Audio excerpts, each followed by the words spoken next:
3장. 그렇다면 유대인의 나은 점이 무엇이며 할례의 가치가 무엇입니까? 여러모로 많이 있습니다. 우선 그들은 하나님의 말씀을 맡았습니다. 그런데 만일 그들 가운데 어떤 사람들이 믿지 않았으면 어떻게 하겠습니까? 그들이 믿지 않는다고 하나님의 신실하심이 어디 가겠습니까?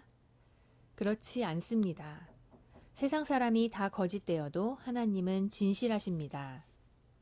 성경에도 주의 말씀은 옳고 주의 심판은 정당합니다. 라고 쓰여 있습니다. 그러나 우리의 불의가 하나님의 의를 드러내면 어떻게 되겠습니까? 그렇다고 벌을 내리시는 하나님이 불의하다고 할 수 있겠습니까? 나는 사람의 논리대로 말합니다. 결코 그렇지 않습니다. 만일 하나님이 그런 분이시라면 어떻게 세상을 심판하실 수 있겠습니까?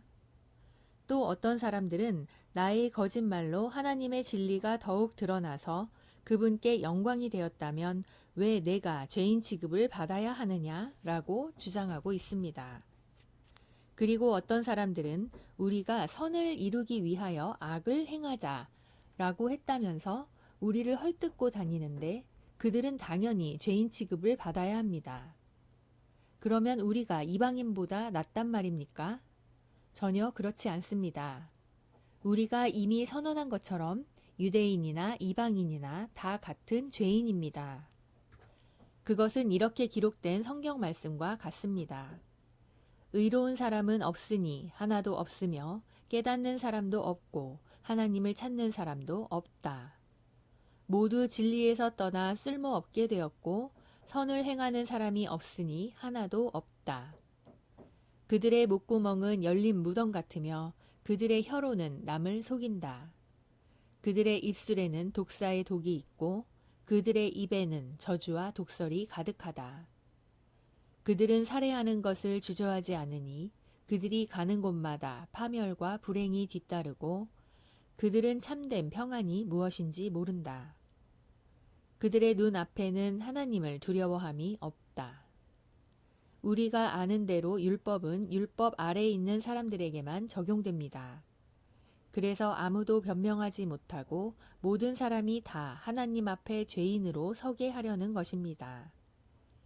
그래서 율법을 지키는 것으로는 하나님 앞에서 아무도 의롭다는 인정을 받을 수가 없습니다. 율법은 다만 우리가 죄인이라는 사실을 깨닫게 하는 것뿐입니다.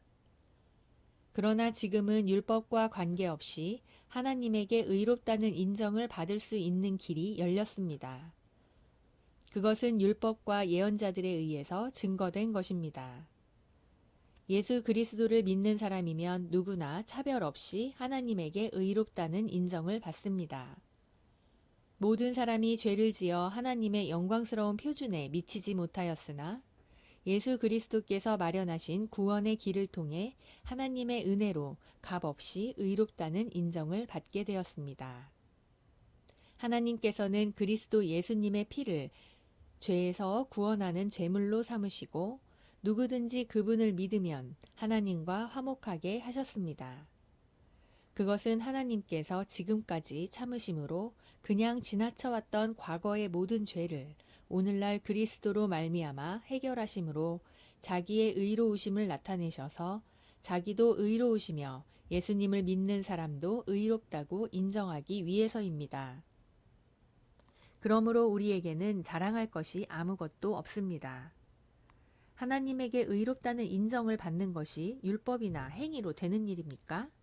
아닙니다. 오직 믿음으로만 되는 일입니다. 그러므로 우리는 사람이 율법을 지켜서가 아니라 믿음으로 의롭게 된다는 결론을 내립니다.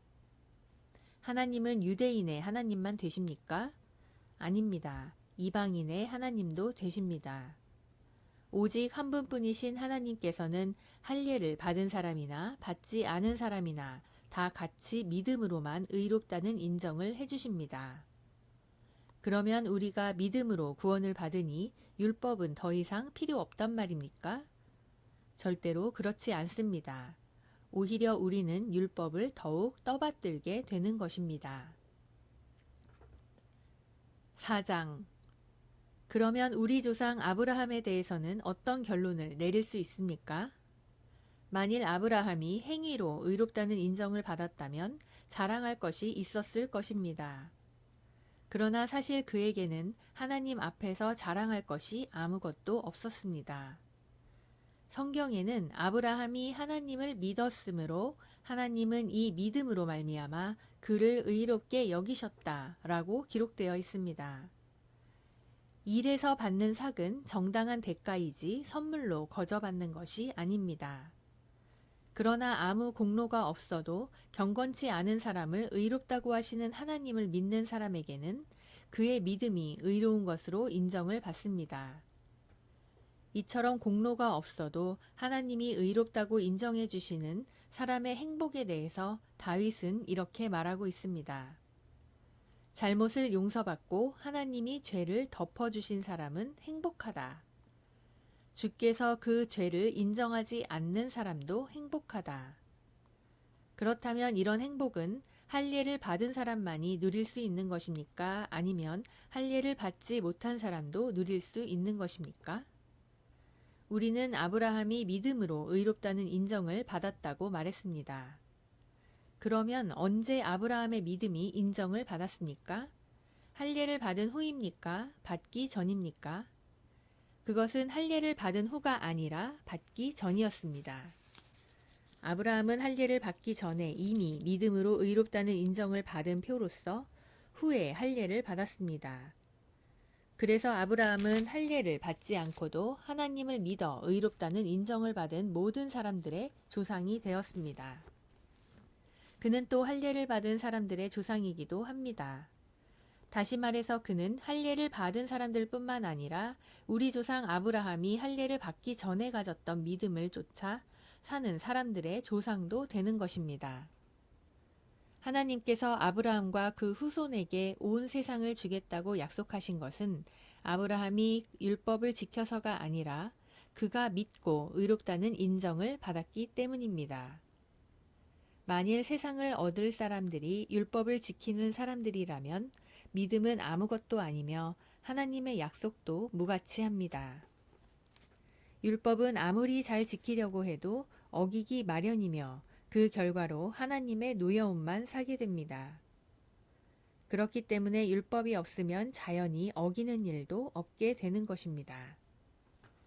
그러므로 그 약속이 아브라함의 모든 후손들, 곧 율법을 지키는 사람뿐만 아니라 아브라함처럼 믿음을 가진 모든 사람들에게 하나님의 은혜로 값없이 주시는 선물이 되기 위한 것입니다.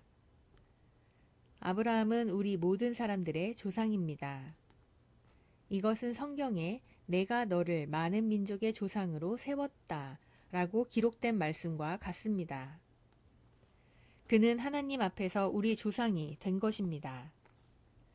그가 믿은 하나님은 죽은 사람을 살리시고 없는 것을 있게 하시는 분이십니다. 아브라함은 도저히 불가능한 것을 바라고 믿었으므로 네 후손도 저 별들처럼 많을 것이다 라고 하신 약속대로 그는 많은 민족의 조상이 되었습니다. 아브라함은 자기 나이가 100세가 다 되어 몸은 죽은 것과 다름이 없었고 그의 아내 사라도 나이가 많아 도저히 출산할 수 없는 것을 알고도 믿음이 약해지지 않았습니다. 그는 불신앙으로 하나님을 의심하지 않고 믿음에 더욱 굳게 서서 하나님께 영광을 돌리며 하나님께서 약속하신 것을 이루실 수 있다고 확신했습니다. 그래서 하나님은 이 믿음으로 말미암아 그를 의롭게 여기셨습니다. 하나님이 그를 의롭게 여기셨다는 말은 그에게만 하신 것이 아니라 우리에게도 하신 말씀입니다. 우리 주 예수님을 죽은 사람들 가운데서 다시 살리신 하나님을 믿는 우리는 다 의롭다는 인정을 받게 될 것입니다. 예수님은 우리 죄 때문에 죽음을 당하셨고 우리가 의롭다는 인정을 받게 하시려고 다시 살아나셨습니다.